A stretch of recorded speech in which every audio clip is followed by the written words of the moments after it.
تبارك الذي نزل الفرقان على عبده ليكون للعالمين نذيرا.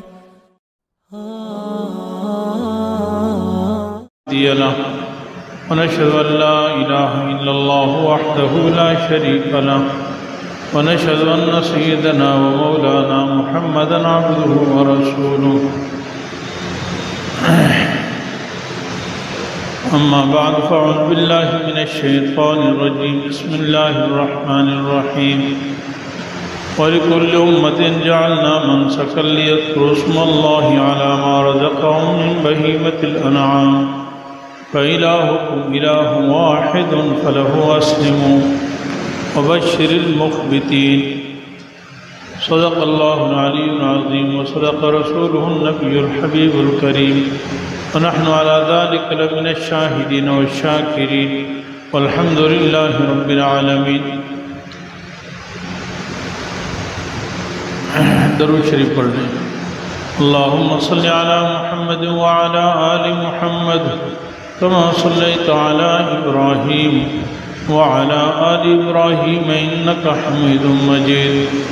اللهم بارك على محمد وعلى آل محمد كما باركت على إبراهيم وعلى آل إبراهيم إنك حميد مجيد. رب اشرح لي صدري ويسر لي أمري واحلل عقدة من لساني يفقهوا قولي.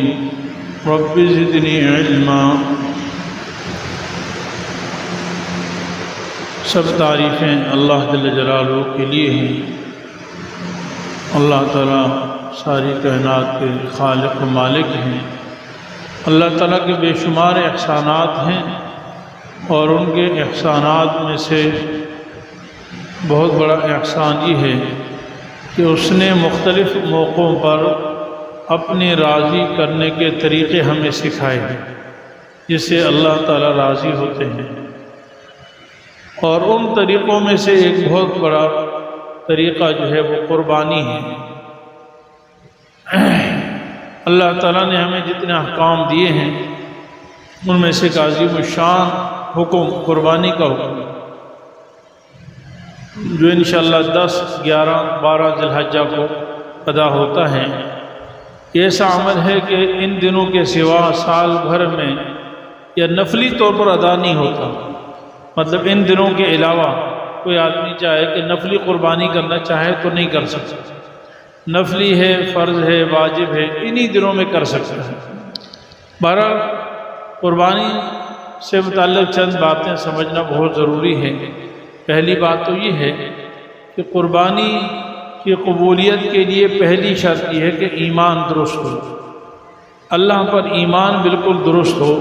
دیکھیں یہ حضرت سیدنا ابراہیم خلیل اللہ علیہ السلام کی سنت ہے اور سیدنا ابراہیم علیہ السلام کی سب سے بڑی صفت یہ تھی کہ آپ جو ہے وما کان من المشرکین، مشرک نہیں تھے. حضرت ابراہیم علیہ السلام کا قول قرآن کریم میں اللہ نے ذکر فرمایا ہے قل ان صلاتی ونسکی ومحیای ومماتی للہ رب العالمین لا شریک لہ. آپ کہہ دیجئے میرا جینا اور میرا مرنا، میری تمام عبادات، قربانی اور نماز صرف اللہ کے لیے ہے اور اس کا کوئی شریک نہیں ہے، وہ اکیلا تنہا ہے. اس لیے ایک بہت اہم بات یہ ہے کہ شرک نہ ہو. اگر کوئی شخص قربانی کرتا ہے لیکن اس کا عقیدہ ٹھیک نہیں ہے، وہ اللہ تعالیٰ کے ساتھ کسی کو شریک مانتا ہے، کسی کو مشکل کشا سمجھتا ہے، حاجت روا سمجھتا ہے، داتا سمجھتا ہے، متصرف سمجھتا ہے اللہ تعالیٰ کے سوا، تو اس کی قربانی قبول نہیں ہوتی. اور یہ تمام اعمال کے لیے شرط ہے. کوئی بھی عمل، نماز ہو، روزہ ہو، زکوٰۃ ہو، حج ہو، جب تک ایمان درست نہیں ہوگا کوئی عمل قبول نہیں. تو بنیاد ایمان ہے. ایمان درست ہے تو جنت میں ضرور جائے گا، اگر ایمان درست نہیں تو جنت میں نہیں جائے گا، کبھی بھی ہو ہی نہیں سکتا. اور اللہ تعالیٰ کو ایمان میں ذرا سی بھی ملاوٹ پسند نہیں. اللہ تعالیٰ اور اعمال میں کچھ کمزوری برداشت فرما لیتے ہیں، لیکن ایمان میں ایک ذرہ بھی اگر ملاوٹ ہوئی شرک کی تو قبول نہیں. قرآن کریم فرمایا الذین آمنوا ولم یلبسوا ایمانہم بظلم، جو لوگ ایمان لائے اور انہوں نے اپنے ایمان میں ظلم کی ملاوٹ نہیں کی. ظلم ایک ذرہ بھی ایمان میں ظلم نہیں ملایا. اور رسول اللہ صلی اللہ علیہ وسلم نے فرمایا کہ یہاں ظلم سے مراد شرک ہے، کیونکہ ان الشرک لظلم عظیم، شرک بہت بڑا ظلم ہے. تو ایمان میں ذرہ بھر بھی شرک کی ملاوٹ ہوگی تو ایمان معتبر نہیں ہے. کامل ایمان ہونا ضروری ہے. تو پہلے تو یہ شرط ہے. اسی لیے خود قربانی کرنے والے یا اگر مشترکہ قربانی کر رہے ہیں تو ان کا عقیدہ ٹھیک ہونا ضروری ہے. اگر ان کا عقیدہ ٹھیک نہیں ہے تو آپ کی قربانی بھی گئی اور ان کی بھی قربانی گئی، کیونکہ ایک ہی جانور ذبح کیا جا رہا ہے، وہ تقسیم نہیں ہو سکتا کہ ایک کی قربانی قبول ایک کی قبول نہیں، ایسا نہیں ہو سکتا. دوسری شرط اخلاص ہے. اخلاص کے ساتھ قربانی ہوگی تو قبول ہوگی. انما يتقبل اللہ من المتقین، اللہ متقی لوگوں کی قربانی قبول فرماتا ہے. اور متقی کون ہے؟ جو خالص اللہ کی رضا کے لیے قربانی کرے. گوشت کھانا مخصوص نہ ہو، ریاکاری نہ ہو، دکھلاوا نہ ہو، نام و نمود نہ ہو، شہرت نہ ہو، صرف اللہ کو راضی کرنے کے لیے قربانی کرے. تو اللہ کی رضا میں پھر انسان اس بات کا بھی خیال کرے گا کہ میں قربانی ایسی کروں جس پر اللہ تعالیٰ مجھے اجر بھی زیادہ عطا فرمائے اور غریبوں کا فائدہ بھی زیادہ ہے، یعنی کھانے میں بھی لذت والا ہو. رسول اللہ صلی اللہ علیہ وسلم شریعت مطہرہ میں، ہماری شریعت میں اللہ تعالیٰ نے خصوصی انعام یہ فرمایا ہے کہ قربانی کے گوشت کھانے کی اجازت دی ہے. ورنہ پچھلی شریعتوں میں قربان تاکلہ النار، قربانی کا گوشت جانور ذبح کر کے باہر رکھ دیا جاتا تھا میدان میں، اور جس کی قربانی قبول ہوتی رات کو آسمان سے آگ آتی اور اس کو کھا جاتی تھی، اور جس کی قبول نہیں ہوتی تو اس کی قربانی وہیں پڑی رہتی تھی. اس میں بے پردی بھی ہوتی تھی. جس کی قبول نہیں صبح سب کے ہاں ذلیل ہوتا کہ دیکھو یہ فلانے کی گائے ہے، فلانے کا بکرا پڑا ہوا. اس امت پر اللہ نے خصوصی انعام فرمایا کہ اس کو ختم فرما دیا، اور قربانی کی قبولیت کس کی ہے کس کی نہیں وہ اللہ تعالیٰ کو پتہ ہے. ظاہر میں سب ایک طرف. تو بہرحال جو ہے اللہ تعالیٰ نے یہ انعام فرمایا کہ اس کا گوشت کھانا ہمارے لیے حلال قرار دیا. اس لیے ہمیں قربانی میں یہ بھی خیال کرنا چاہیے کہ گوشت اچھا ہو، مفید ہو. آج کل جو ہے عام طور پر بڑے موٹے تازے جانور لیے جاتے ہیں جن کو سال ہاں سال 2 سال مکھن کھلایا جاتا ہے، بادام کھلایا جاتا ہے، دودھ پلایا جاتا ہے. یاد رکھیں اس کی شریعت نے کوئی ترغیب نہیں دی، شریعت نے ایسا کوئی حکم نہیں دیا ہے. جانور موٹا تازہ فربا ہونا چاہیے، لیکن موٹا تازہ فربا سے مراد وہ ہے جو رسول اللہ صلی اللہ علیہ وسلم نے کیا اور جو صحابہ کرام نے کیا ہے. یعنی رسول اللہ صلی اللہ علیہ وسلم کا عمل اور صحابہ کرام کا طرز عمل ہمارے لیے بہترین نمونہ ہے. صحابہ کرام نے قربانی کے لیے کسی جانور کو مکھن نہیں کھلایا، کسی کو بادام نہیں کھلایا، کسی کو 2 سال تک دودھ نہیں پلایا. بھائی انسان بھوک سے مر رہے ہیں، ننگے گھوم رہے ہیں، ان کو کھانے کے لیے کچھ نہیں، سر چھپانے کے لیے کچھ نہیں، اور آپ جانوروں کو مکھن اور گھی کھلا رہے ہو. کون سی حماقت ہے؟ کون سے اسلام ہے؟ کوئی اسلام نہیں. رسول اللہ صلی اللہ علیہ وسلم نے جب حجۃ الوداع پہ قربانیاں کی تو آپ نے 100 اونٹ ذبح فرمائے، 100 اونٹ. لیکن اسی وقت حضرت علی رضی اللہ عنہ یمن سے خرید کر لائے تھے، یمن سے 100 اونٹ خرید کر لائے. جیسے عام پلے ہوئے جانور تھے ایسے ہی پالتو جانور تھے، لائے، آپ صلی اللہ علیہ وسلم نے خود قربانی فرمائی. تو یہ افراط و تفرید ہے کہ آدمی جو ہے قربانی کے لیے اتنا موٹا جانور، اور پھر 20-30 لاکھ 40-40 لاکھ 50 لاکھ کروڑ روپے کا جانور خریدا جاتا ہے. اس کا گوشت کھانے کے لائق نہیں ہوتا، بھوسا ہوتا، بھوسا، چربی، بھوسا کھانے کے لائق نہیں، اس نے ذبح کر دیا جاتا ہے. اب 50 لاکھ کے بجائے اس طرح کا جانور لانے کے اگر ہم جو ہے 30 جانور لے آتے، 35 جانور لے آتے، نارمل انداز کے پلے ہوئے، تکڑے ہٹے کٹے چلنے پھرنے والے، جو ورزش جن کی ہو، جن کا گوشت بھی لذیذ ہو، مفید ہو، غریبوں کا فائدہ بھی ہوتا. اب 35 جانوروں کا گوشت کتنا زیادہ ہوتا بنسبت کے ایک جتنا بھی موٹا ہوگا، چلو 10 من ہوگا، 15 من ہوگا، کتنا ہوگا. اس لیے اس کا بھی لحاظ کرنا ضروری، اخلاص کے ساتھ ہو. اخلاص کے بغیر کوئی عمل قبول نہیں. اللہ تعالیٰ وہی عمل چاہتے ہیں جو خالص اللہ کو راضی کرنے کے لیے کی جائے. وما امروا الا ليعبدوا الله مخلصين له الدين، خالص اللہ کی عبادت کرنے کا حکم ہے. حضرت ابراہیم علیہ السلام فرمایا انی وجہت وجہی للذی فطر السماوات والارض حنیفا وما انا من المشرکین، میں نے خالص اپنا چہرہ اللہ تعالیٰ کے لیے جھکا دیا اور اس کی میں اتباع کرتا ہوں. تیسری شرط قربانی کی قبولیت کے لیے کہ حلال مال ہو، اگر حرام مال ہوگا تو قربانی قبول نہیں ہوگی۔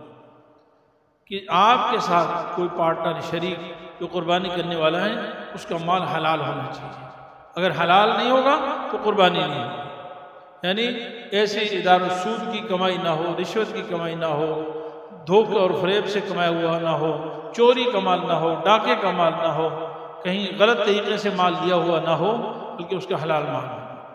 اگر کسی کے مال کے بارے میں آپ کو یہ غالب گمان اور یا یقین ہے کہ اس کا 50% یا 50% سے زیادہ یعنی 50% یا اس سے زیادہ اس کا حرام کمائی ہے تو اس کے ساتھ آپ قربانی میں حصہ نہ ملائیں۔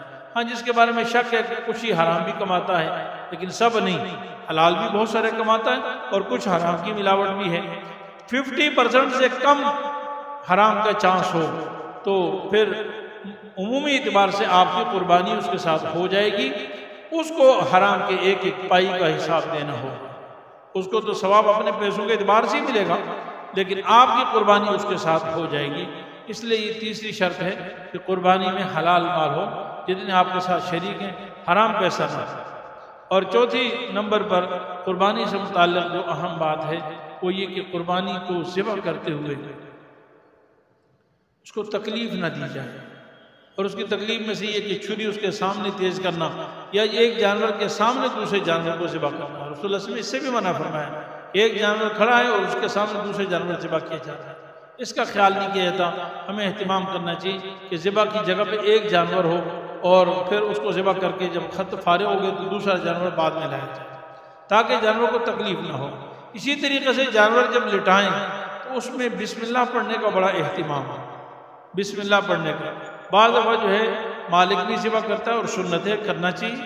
رسول اللہ صلی اللہ علیہ وسلم نے 63 اونٹ خود ذبح فرمائے تھے۔ اگر کوئی آدمی کہتا ہے جی میں تو بڑا رحم دل ہوں اور مجھے بڑا ترس آتا ہے، میں قربانی جانور ذبح نہیں کر سکتا، تو وہ غلط بول رہا ہے، اس کو اپنی اصلاح کرنی چاہیے۔ رسول اللہ صلی اللہ علیہ وسلم سے زیادہ رحیم و کریم نہیں ہے، وبالمؤمنین رؤوف الرحیم، رؤوف مہربان اور رحیم ہے رسول اللہ صلی اللہ علیہ وسلم۔ آپ صلی اللہ علیہ وسلم اپنے دست مبارک سے 63 اونٹ ذبح فرمائے، ہم آپ صلی اللہ علیہ وسلم سے زیادہ رحیم ہیں، زیادہ مہربان ہیں، یہ بیوقوفی کی بات ہے۔ اس لیے ہمیں قربانی کے جانور خود ذبح کرنا چاہیے، لیکن اس میں بات وہی ہوتا ہے کہ آدھا جانور آپ نے ذبح کیا، پھر آپ سے ذبح کرنے کا یا مہارت نہیں ہے، طریقہ نہیں آتا، تو پھر وہ کسائی لے لیتا ہے۔ تو ایسی صورت میں آپ کو بھی بسم اللہ پڑھنی ہے، کسائی کو بھی بسم اللہ پڑھنی ہے۔ اگر کسائی بسم اللہ نہیں پڑھے گا اور اس نے کچھ رگیں اس نے کاٹی اور کچھ رگیں آپ نے کاٹی، آپ نے ساری رگیں نہیں کاٹی بلکہ کچھ رگیں باقی تھی، 2 رگیں آپ نے کاٹ لی، 2 اس نے کاٹ لی، 4 رگیں ہوتی تو قربانی مردار ہو جائے گی، قربانی قبول نہیں ہوگی۔ اس لیے اس کا اہتمام کرنا چاہیے کہ آپ کی قربانی جو ہے وہ قبول ہو۔ قربانی جو ہے یعنی بسم اللہ کا اہتمام ہو۔ دیکھیں یاد ہو تو اگر آپ کو یاد ہے اور بسم اللہ نہیں پڑھی یا آپ کو مسئلے کا علم نہیں ہے اور بسم اللہ نہیں پڑھی تو قربانی نہیں ہوگی۔ ہاں بھول کر اگر بسم اللہ رہ جائے، بھول کر رہ جائے تو ذبح صحیح ہو جاتا ہے، ذبح صحیح ہو جاتا ہے۔ اللہ تعالیٰ نے اس کو ہمارے لیے معاف فرما دیا ہے۔ اور بات یہ ہے کہ جانور کو جب لٹاتے ہیں تو جانور کو لٹاتے ہوئے دائیں طرف پہ لٹانا چاہیے اور قبلہ رخ ہونا، جیسے انسان لیٹتا ہے نا ایسے اس کو دائیں کروٹ پہ لٹا کر قبلہ رخ کرنا چاہیے۔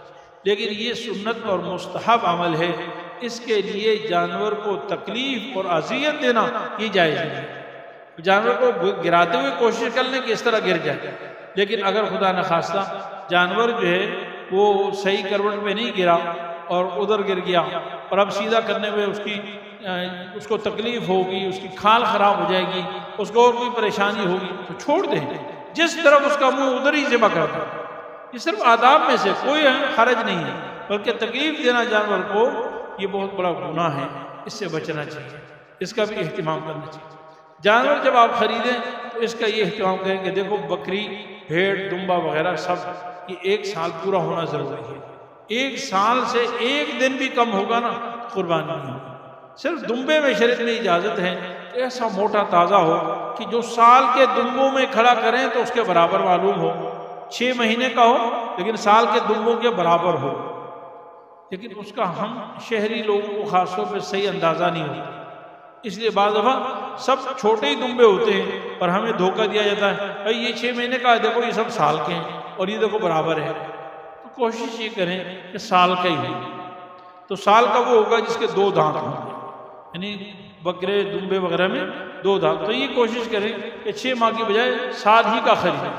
اور بکرا جو گائے اور بھینس ان میں 2 سال ہونا ضروری ہے، اگر 2 سال پورے نہیں ہوں گے، 1 دن بھی کم ہوگا تو قربانی نہیں ہوگی۔ یہ علامت ہے کہ 2 دانت، 2 دانت علامت ہے۔ 2 دانت عموماً جو 2 سال کے بعد پورے ہو جاتے ہیں، 2 سال ہونے میں، اور عموماً 2 سال سے پہلے جو ہے وہ یعنی خطرہ ہوتا ہے، اگر 2 دانت پورے نہیں ہیں تو اندیشہ ہے کہ 2 سال کا ہو بھی سکتا ہے اور نہیں بھی ہو سکتا، یعنی بعض دفعہ جانور کی عمر پوری ہو جاتی ہے 2 سال لیکن ابھی پورے 2 دانت نہیں ہوئے، تو شک کی وجہ سے آج کل فتنے کا زمانہ ہے اور کاروباری لوگ تھوڑے سے پیسوں کی لالچ کی وجہ سے جانور کو بیچنے کی کوشش کرتے ہیں اور جھوٹ بول دیتے ہیں، کیونکہ ان کو اگر اس سال وہ جانور نہیں بکا قربانی پر، قربانی بھی اچھا ریٹ مل جاتا ہے، تو پھر وہ یا تو قصائی کو دیں گے کم ریٹ پر، اور یا پھر اگلے سال تک رکھنا پڑتا ہے، اور اگلے سال تک رکھنے میں ان کا بڑا خرچہ ہوتا ہے، اس لیے وہ جھوٹ بول دیتے ہیں۔ اس لیے آپ کوشش کریں کہ عام وپاریوں سے جب جانور خریدیں تو پورے 2 دانت، وہ کہتا رہے یہ بھی پورے ہو جائیں گے اور یہ بالکل چند دن باقی ہے، نہیں، اس سے جانور نہیں خریدیں، کم از کم پورے 2 دانت۔ ہاں اگر آپ نے خود جانور پالا ہے، گھر میں پالا ہے، یا آپ نے اپنے کسی باڑے وغیرہ میں خود پالا ہے، آپ کو پتہ ہے کہ اس کے دانت پورے ہو چکے ہیں، پھر خرید۔ پر لنگڑا جانور جو چل نہ سکے، اس کی قربانی جائز نہیں ہے، کانا جانور کی قربانی جائز نہیں، اندھے جانور کی قربانی جائز نہیں، ایسے ہی بیوقوف پاگل جانور کی جو خود بخود چارہ نہ کھا سکے، تو خود بخود چارہ صرف پاگل جانور کی قربانی جائز نہیں، اور اتنا کمزور جانور جس کی ہڈیوں سے گودا ختم ہو چکا ہو اس کی قربانی جائز نہیں۔ ایسے سینگ کسی کا ٹوٹا ہوا جڑ سے، سینگ اگر ٹوٹا ہوا جڑ سے جس سے وہ دماغ پہ اثر ہونا ضروری ہے تو اس کی قربانی جائز نہیں۔ اگر جڑ سے نہیں سینگ ٹوٹا ہوا، اوپر سے ٹوٹ گیا ہے، کہیں سے بھی ٹوٹ گیا ہے، اس کی قربانی جائز ہے۔ جانور کے یہ جو کان ہے، کان کی 1/3 سے کم کٹا ہوا ہے، یعنی پورا جو اگر وہ کان اس کا شمار کیا جائے تو 1/3 سے 3 حصوں میں کیا جائے تو 1/3 سے کم کٹا ہوا ہے تو قربانی جائز ہے، اور اگر 1/3 سے زیادہ کٹا ہوا ہے تو ایسے جانور کی قربانی بھی شرعاً جائز نہیں۔ اگر کسی جانور کی ناک کٹی ہوئی ہے، ناک کٹ گئی ہے، تو اس کی قربانی بھی جائز نہیں ہے۔ اس طرح اور بھی جانور میں بہت سارے عیوب ہیں، جن عیوب جیسے جو جانور کے تھن ہوتے ہیں، پستان کہہ لیں یا تھن کہہ لیں، ان میں سے اگر 4 تھن والا جانور ہے، اس کے 2 تھن ہیں اور 2 نہیں ہیں تو ان کی قربانی جائز نہیں۔ 1 تھن نہیں ہے اور 3 صحیح ہیں تو قربانی جائز ہے، مطلب یہ کہ 1 سے زیادہ جو ہے زیادہ صحیح ہوں اور کم خراب ہوں تو اس کی گنجائش ہے۔ تو اللہ تعالیٰ بس یہ چند مسائل بیان کر دیے، مسائل تو بہت زیادہ اس پہ گھنٹوں لگ سکتے ہیں، تو اس لیے میں اسی پر اکتفا کرتا ہوں۔ اللہ تعالیٰ ہمیں جو ہے صحیح عمل کرنے کی توفیق عطا فرمائے۔ ایک اور بات یہ بھی سن لیں کہ قربانی کا جو جانور گوشت ہوتا ہے نا، اس کو تول کر تقسیم کرنا ضروری ہے، ورنہ یہ سود لازمت ہے، سود جو قطعی حرام ہے۔ اگر کئی ساتھی شریک ہیں، ایک تو وہ ہیں کہ جسی باپ ہے، بیٹے ہیں، اور ایک ہی گھر میں ایک ہی ہنڈی میں پکتے ہیں، اکٹھے کھاتے ہیں، مطلب ان میں بے تکلفی، تو وہ تو جیسے چاہیں تقسیم کریں یا نہ کریں، کوئی حرج نہیں۔ لیکن اگر الگ الگ ہیں، جیسے بعض دفعہ 2-4 بھائی ہیں، ہر ایک کا اپنا کھانا پینا ہے، ہر ایک کا اپنا گھر ہے، لیکن کہتے ہیں یہ نہیں کم زیادہ چلا جائے کوئی بات نہیں، وہ جائے گا۔ اگر کھانا پینا اپنا اپنا ہے اور اپنے ہر ایک کی اپنی کمائی ہے تو پھر اس کو تول کر تقسیم کرنا ضروری ہے۔ جب تک تول کر تقسیم نہیں کریں گے سود لازم آئے گا، تولنے کے اعتبار سے برابر ہونا ضروری ہے۔ البتہ اگر تولنا مشکل ہو کسی کے لیے تو اس سے بچنے کی ایک صورت یہ ہے کہ یہ جو سری پائے ہوتے ہیں نا، پائے 4 پائے ہوتے ہیں، اور اس طرح سر اور اسی طرح تلی جو ہے جگر اور کلیجی، یہ چیزیں تھوڑی تھوڑی کسی میں ایک چیز ڈال دی، دوسرے میں دوسری چیز ڈال دی، تیسرے میں تیسری چیز ڈال دی، تو پھر شرعاً گنجائش ہوتی ہے کہ آپ اندازے سے تقسیم کر لیں۔ اور ایک یہ کہ 3 حصے کرنا چاہیے کہ آدمی ایک حصہ خود، لیکن سارے گوشت کا، یہ نہیں کہ صرف ہڈیوں کا 3 حصے کریں اور ہڈیاں تیسرا حصہ رکھ لیں اور سارا نرم گوشت، تو سال بھر ہم کھاتے رہتے ہیں اور اس ٹائم بھی کہتے ہیں جی اس سے ہم نے کباب بنائیں گے اور اس سے ٹکے بنائیں گے اور اس سے فلانا، اور سارا نرم گوشت ہم فریج میں رکھ لیتے ہیں اور جو ہڈیاں وہ غریبوں کو تقسیم کرتے ہیں۔ شریعت میں 3 حصے سارے جانور کے کرنے کا حکم ہے، یعنی جتنا آپ نے قربانی کی نا اس کے مکمل 3 حصے کر لیں، ایک حصہ آپ کھا لیں، ایک حصہ اپنے دوست احباب رشتہ داروں کو دے دیں اور ایک حصہ جو ہے وہ غریبوں کو خالص تقسیم کر دیں۔ ہاں اگر کوئی آدمی غریب اتنا ہے، مطلب ہے تو صاحب نصاب، لیکن اس قدر ماحول مطلب معاشرے میں وہ رہتا ہے کہ سال بھر میں اس کے بچے کھانا گوشت بہت کم کھاتے ہیں اور گوشت کی اس کی توفیق نہیں ہے، تو وہ اگر قربانی کا گوشت اپنے بچوں کے لیے رکھ لے تو اس کی بھی گنجائش ہے۔ اور کھال جو ہے، آخری بات یہ، کھال جو ہے یہ صحیح مصرف میں لگانا یہ قربانی کا حصہ ہے۔ آپ کھال کو خود استعمال کرنا چاہیں خود بھی استعمال کر سکتے ہیں، یا کھال دے کر کسی کو کھال دیں اور اس سے آپ برتن خرید لیں، ایسی چیز خریدیں جو آپ نے باقی رکھ کر استعمال کرنی، براہ راست پیسوں پہ نہیں، براہ راست آپ کوئی چیز خرید لیں تو یہ بھی جائز ہے۔ جیسے آپ کسی کو کھال دیں اور اس سے کپڑا لے لیں، بھائی یہ سوٹ مجھے دے دو، یہ کھال کم لے دو، یا برتن لے لیں یا فرنیچر لے لیں تو یہ ٹھیک ہے، آپ جائز استعمال کریں۔ لیکن اگر کھال بک جائے تو اس کو زکوٰۃ کے مصرف میں لگانا ضروری ہے، اس کا اہتمام کرنا چاہیے۔ کھال اتارتے ہوئے بھی کھال خراب نہ ہو، یہ آپ کی قربانی کا حصہ ہے۔ اور کسائی کو اجرت میں کھال بالکل نہ دی جائے، بلکہ وہ فی سبیل اللہ ہی دینا ضروری ہے اور زکوٰۃ کے مصرف میں دینا ضروری۔ اور زکوٰۃ کے مصارف میں سے، قربانی کے مصارف میں سے سب سے بہترین مصرف آج کے زمانے کے اعتبار سے حضرت حکیم الامت مولانا تھانوی صاحب رحمۃ اللہ نے فرمایا کہ مدارس دینیہ ہیں۔ قرآن کریم میں ایک آیت ہے جس میں اللہ تعالیٰ نے خاص طور پر ایسے غریبوں کو، ایسے فقیروں کو زکوٰۃ صدقات دینے کا حکم دیا گیا ہے جو کاروبار نہیں کرتے دین میں مصروف ہونے کی وجہ سے۔ اور حضرت حکیم الامت مولانا تھانوی صاحب رحمۃ اللہ نے فرمایا کہ یہ آیت 100% مدارس پر فٹ آتی ہے۔ آج کے زمانے میں مدارس دینیہ پر ہی فٹ آتی ہے، آپ کسی کو بھی دیں گے قبول تو ہو جائے گی، لیکن مدارس دینیہ خالص نبوت کا کام کر رہے ہیں، جو نبی بلکہ 1,24,000 علم الہی، وحی الہی انسانیت تک پہنچانے کے لیے آئے ہیں۔ جتنے نبی آئے ہیں ان کا ایک ہی کام تھا کہ وحی انسانیت تک پہنچائیں، اور اس وحی کی حفاظت کے مراکز اور اسلام کے قلعے وہ مدارس دینیہ ہیں۔ اللہ تعالیٰ عمل کی توفیق عطا فرمائے۔ کوئی سوال جواب آپ نے کرنا ہے تو آپ سوال کر سکتے ہیں، کسی نے کوئی بات پوچھنی ہے تو پوچھ سکتے ہیں، کھڑے ہو۔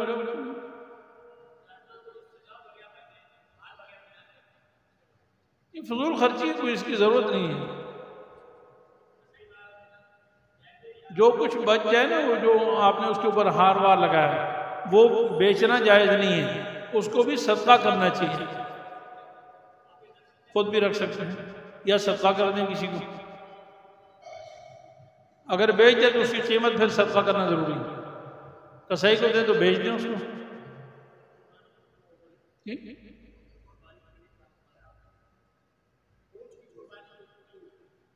عمر 5 سال، اونٹ کی قربانی کے 5 سال ہونا، اونٹ کی قربانی 5 سال کے ہوں، یعنی اونٹ کا 5 سال عمر ہونا شرط ہے۔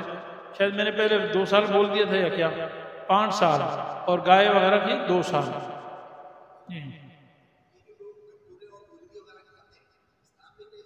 نہیں، دیکھیں شریعت میں جانور کی 7 چیزیں مکروہ ہیں، ان کا کھانا جائز ہے۔ جانور کی 7 چیزیں، ہر جانور کی 7 چیزیں کھانا مکروہ ہیں، یعنی مکروہ تحریمی، ناجائز ہے، حرام سے بچنا ضروری ہے، مکروہ تحریمی ہے۔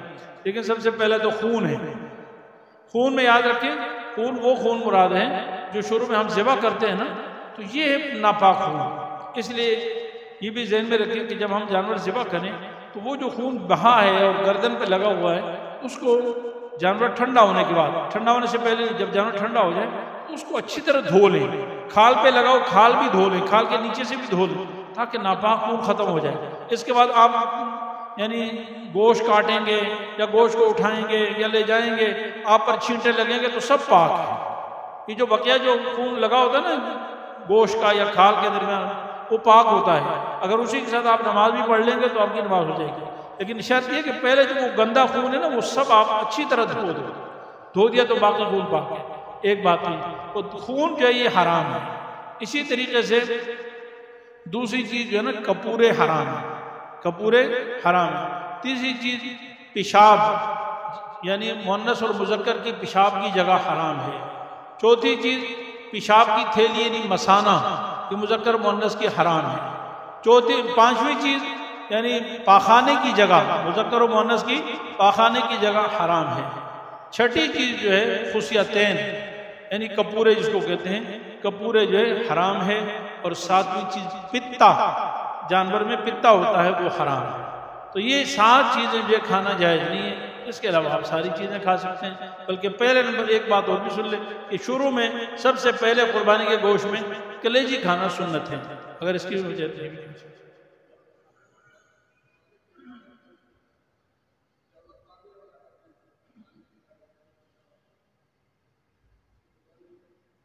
جانور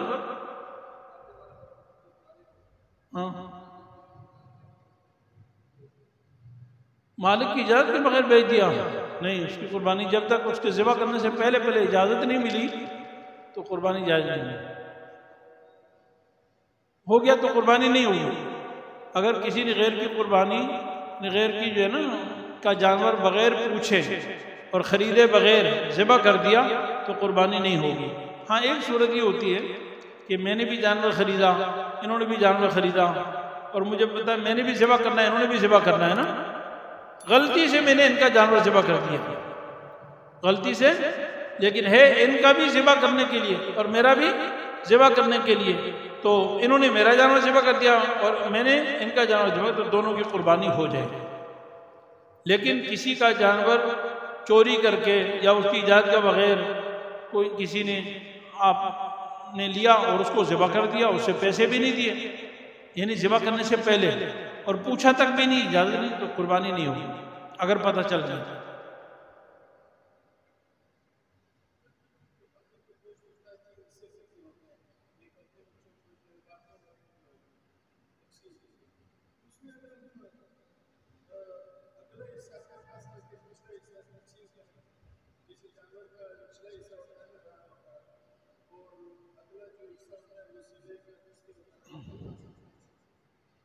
مطلب آدھا کریں گے، 2 حصے، بہتر تو یہ 3 حصے کر لیں، باقی آپ آدھا کریں، زیادہ تقسیم کریں تو ٹھیک ہے، اگر زیادہ حصہ تقسیم کریں تو ٹھیک ہے.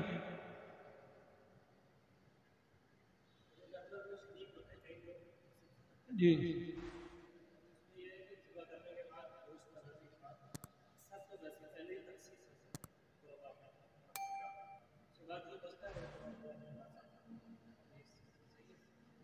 یہ تو صحیح نہیں، پہلے تو شریکوں کو آپس میں تقسیم کرنا چاہیے.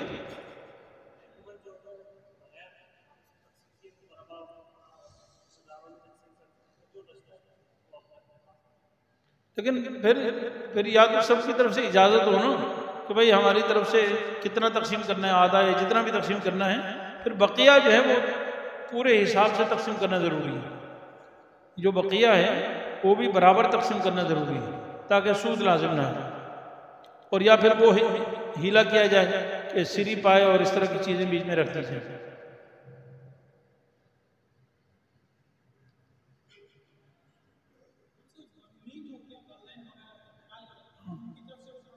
جی ہو سکتی ہے،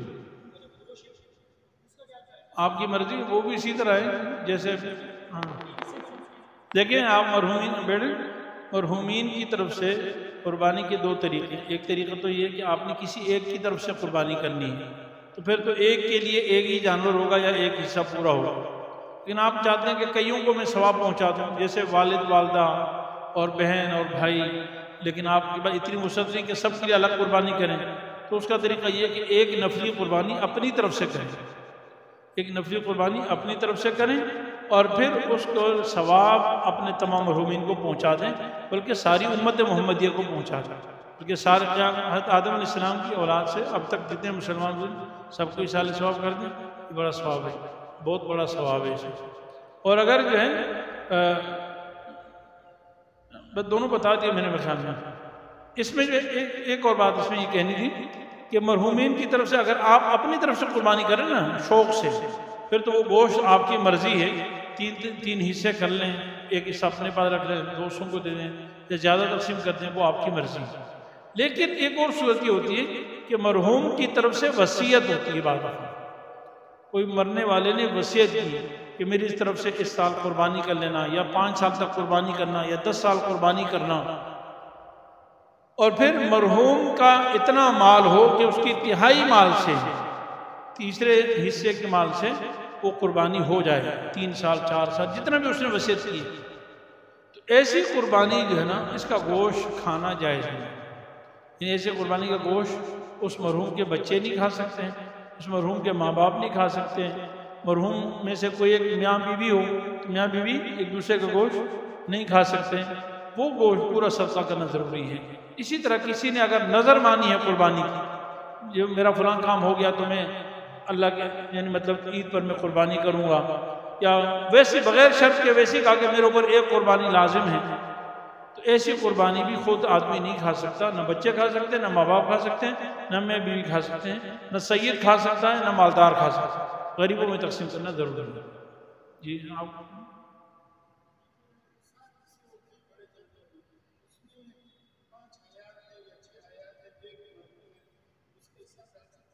اگر عقیقہ بھی ملا سکتے ہیں، یعنی قربانی کے جانور میں کوئی آدمی ہی عقیقے کا حصہ ملانا چاہے تو اس کی بھی گنجائش ہے۔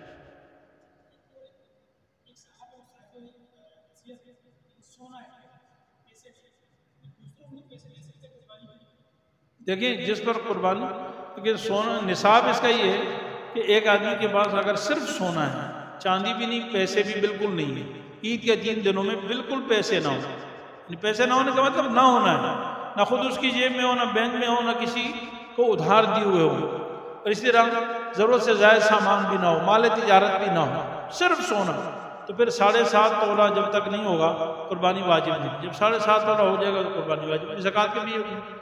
چاندی میں 52.5 تولہ چاندی کسی کے پاس نہیں ہے، 40 تولہ چاندی ہے، لیکن اس کے علاوہ سونا وونا کچھ بھی نہیں، تو اس میں بھی 52.5 تولہ چاندی جب ہوگی تو قربانی واجب کو بنے گا۔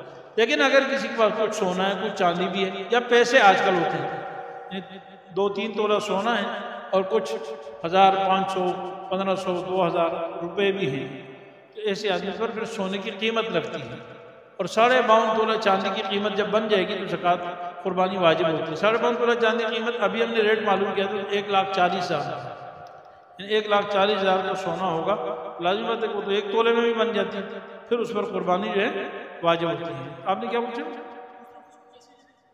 ہاں، تو جس شخص پر قربانی واجب ہو نا، جس شخص پر قربانی واجب ہو وہ کہیں سے بھی پیسے لے، اس کے لیے قرض لینا کوئی منع نہیں ہے، اس نے قربانی کرنی ہے، وہ کسی سے قرض لے، کسی سے ادھار لے، کسی کو کچھ چیز بیچ کر قربانی کرے، وہ اس پر قربانی کرنا ضروری ہے۔ اگر ابھی نہیں کرے گا تو بعد میں بھی اس کے ذمہ رہے گا۔ ہاں البتہ ایک آدمی غریب ہے اور وہ نفلی قربانی کرنا چاہتا ہے، لیکن اس کے پاس وسائل نہیں اور وہ ادھار لے کر کرتا ہے اور پیسوں کی ادائیگی کے بھی کوئی اسباب نظر نہیں آتا، تو شریعت ایسے آدمی کو منع کرتی ہے کہ اپنے آپ کو مشقت میں مت ڈالو، جن اسباب نہیں ادائیگی کے اور بلا وجہ اپنے آپ کو مقروض کر کے نفلی قربانی کر رہا ہے، تو ایسا نہیں کرنا چاہیے۔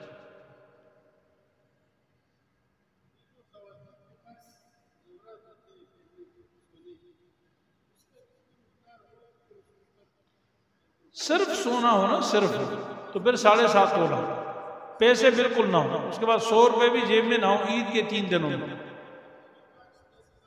ہاں تو پھر تو 52.5 تولہ چاندی کی قیمت کے اعتبار ہے 1,40,000 کے سونا بنتا ہو تو قربانی واجب ہے عید کے 3 دنوں میں نا، یعنی صبح صادق سے لے کر 10 ذی الحجہ کی صبح صادق سے لے کر 12 ذی الحجہ کی غروب آفتاب تک۔ ٹھیک ہے، دعا کریں۔ سبحانک اللہم وبحمدک، اشہد ان لا الہ الا انت، ربنا ظلمنا انفسنا وان لم تغفر لنا وترحمنا۔ یا اللہ جو کچھ کہا گیا سنا گیا بیٹھے ساتھی اللہ سب کا بیٹھنا سننا قبول فرما۔ یا اللہ اپنے فضل و کرم سے ہمیں شریعت مطہرہ پر صحیح چلنے کی توفیق عطا فرما۔ یا اللہ یہ آنے والی قربانی کو ہمارے لیے یا اللہ مقبول قربانی فرما۔ اللہ قبول فرما، اپنی رضا کا ذریعہ بنا، اور تمام مسلمانوں کو سنت ابراہیمی کے مطابق یا اللہ صحیح قربانی کرنے کی توفیق عطا فرما، اخلاص نصیب فرما، ہماری تمام نیکیوں کو قبول فرما۔